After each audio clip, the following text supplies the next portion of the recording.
Well, United Nations officials says the UN mission in South Sudan, the African Union and the Intergovernmental Authority on Development regional bloc are engaging in shuttle diplomacy to prevent the country from relapsing into civil war. Nicholas Haysom, the UN mission representative in the country, said the peace partners met in Juba on Monday to explore ways of convincing parties to end tension. President Salva-Kiir and First Vice President Riek Machar are at a stalemate after violence broke out in Nasir town in the Upper Nile state between government troops and an armed group accused of being allied with Machar. To ease the standoff, President Kiir asked Uganda to send its troops to South Sudan to help restore peace. Machar has now written to the UN, the African Union and IGAD saying the presence of Uganda's military threatens a 2018 power-sharing peace deal which mandates the withdrawal of foreign troops. The peace deal ended 5 years of civil war in the world's youngest nation. Meanwhile, South Sudan's President Salva-Kiir insists he will not lead the country back to war, despite recent clashes in the north and the rest of the several opposition politicians in the capital, Juba. The UN says it's concerned that the East African country is on the brink of a relapse into civil war. CGTN's Patrick Oyet reports. The current disagreement between President Salva-Kiir and Vice President Riek Machar is the biggest test yet for the country's 2018 peace deal. Some opposition politicians from Riek Machar's party remain in custody.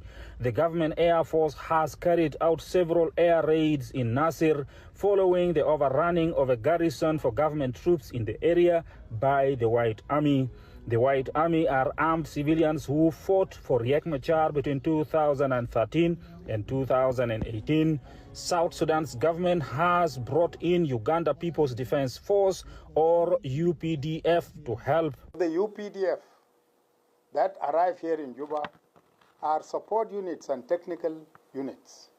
Support units and technical units, they have come to support their brothers and sisters in the SSPDF. The South Sudan People's Defense Force, or SSPDF, largely remain forces loyal to President Salva-Kiir.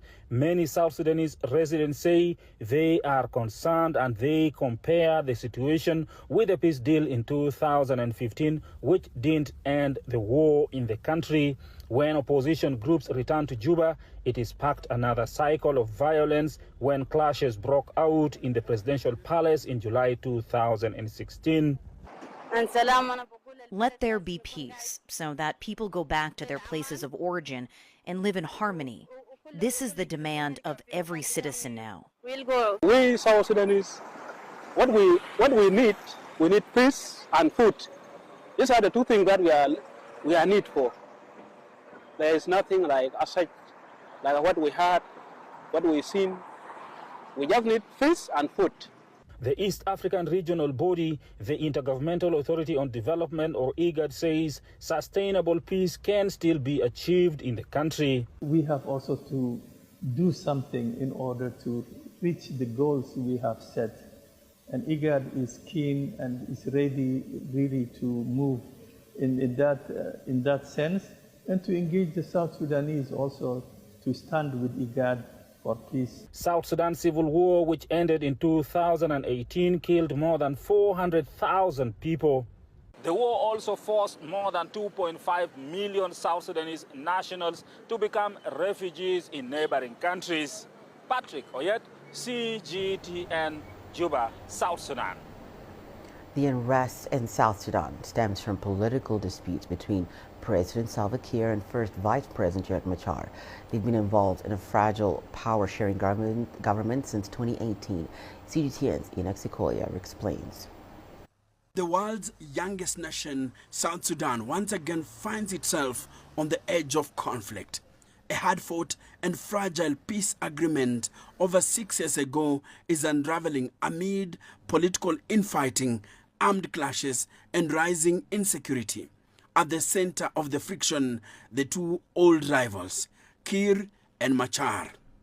The 2018 pact ended a brutal 5-year civil war that claimed nearly 400,000 lives.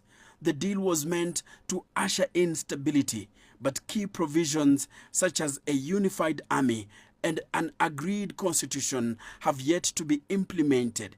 In February 2025, Kiir dismissed several senior government officials, which Machar viewed as a violation of the peace deal, sparking protest and violence in regions such as Western Bahr el Ghazal.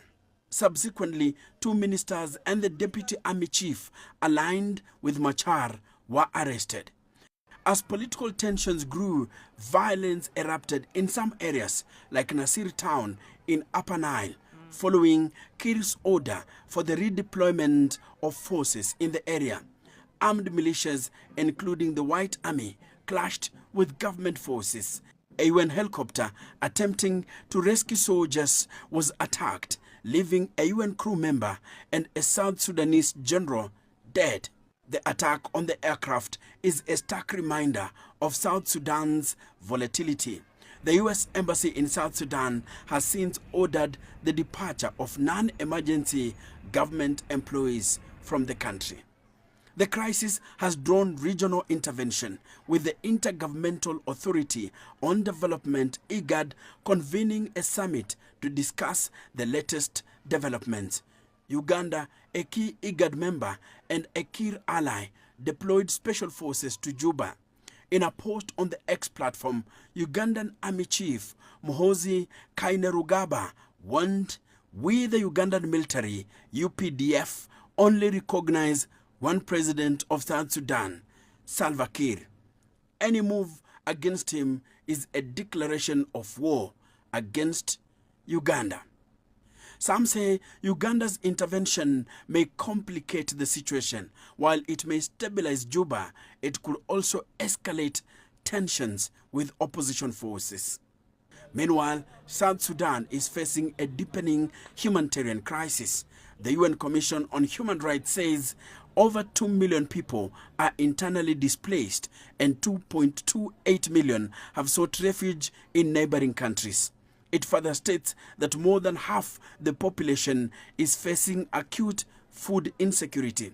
The global body reiterated that without meaningful political dialogue and trust building, the country risks slipping back into full-scale conflict. Enoch Sikolia, CGTN.